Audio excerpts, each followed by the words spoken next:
pas comment récupérer mon mari. En fait, je me suis fait manipuler par ma famille et par sa famille. J'ai écouté beaucoup de conseils de part et d'autre.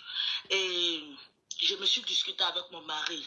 Dans la discussion, mon mari, il a ouvert la porte. Les voisins, ils ont appelé la police. La police est venue. Ils ont demandé à mon mari de partir quelque part. Le temps que je me calme et tout. Et moi, je n'ai pas voulu comprendre quelque chose. J'ai crié sur mon mari. Je lui ai dit non. Parce qu'il venait d'un voyage où moi, je pensais qu'il est parti voir une fille. Ce n'était pas le cas, mais à cause de tout ce que sa famille m'a dit et moi-même, ma famille m'a dit, donc je me suis mis beaucoup de choses dans la tête. Et il est parti, il a pris ses bagages, il est parti. J'ai dit non, il ne va pas laisser quelques affaires ici, il va prendre tout pour partir. Il m'a dit non, laisse, je vais prendre quelques affaires, je vais partir. Après, je vais venir chercher le reste. J'ai dit non, tu vas avec tout. Il est parti. Et maintenant, 2 jours après, je me suis assis, j'ai réfléchi, j'ai parlé avec ma mère. Ma mère m'a dit, tu as vu, tes soeurs t'ont manipulé et tu as beaucoup écouté sa famille aussi. Tu ne sais pas qui veut de ton bien, qui ne veut pas de ton bien. J'ai envoyé toute ma famille pour lui demander pardon. J'ai déplacé mes parents, mes papas pour venir lui demander pardon. La situation dure maintenant depuis 3 mois.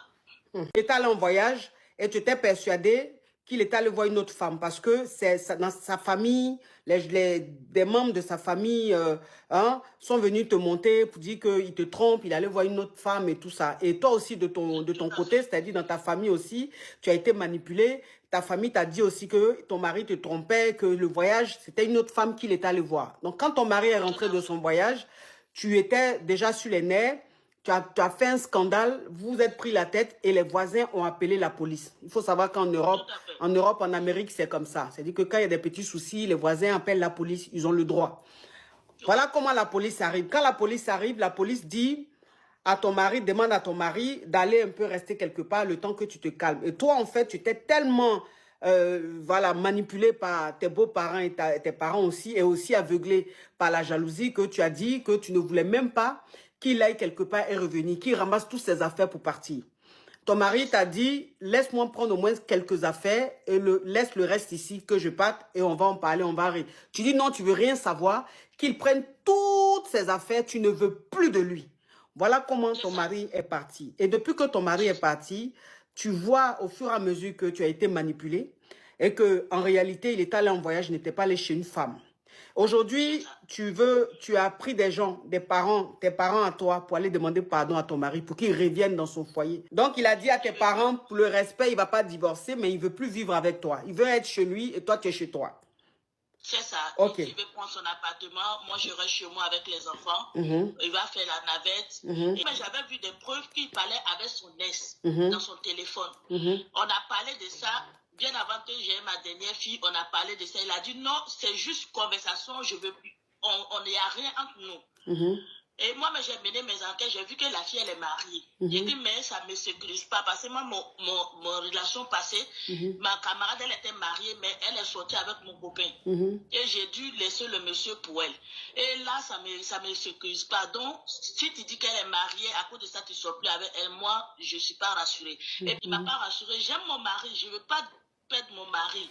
Depuis cette histoire s'est passée, c'est comme si c'est maintenant même que je suis retombée amoureuse de mon mari. Je demande pardon. Famille, quand des gens de dehors viennent dire que ton mari te trompe et que tu n'as aucune preuve et que ton mari rentre du voyage, toi en tant que femme, tu dois le laisser rentrer et vous parler. Mais le scandale que tu as tapé, l'humilier devant la police pour qu'il se retrouve dehors. On est en Europe ici. Est-ce que toi-même là, si tu étais en Afrique, tu allais te comporter comme ça avec ton mari? Ma coach, je ne suis pas fière de moi. Non, mais je ne te dis pas, non, je ne te dis pas tu es fière de toi. Je suis en train de te poser des questions, il faut me répondre. Non. Si tu étais à Abidjan, là, que tu étais dans ton foyer là, est-ce que toi tu pouvais appeler la police pour dire à la police de faire sortir les bagages de ton mari dehors?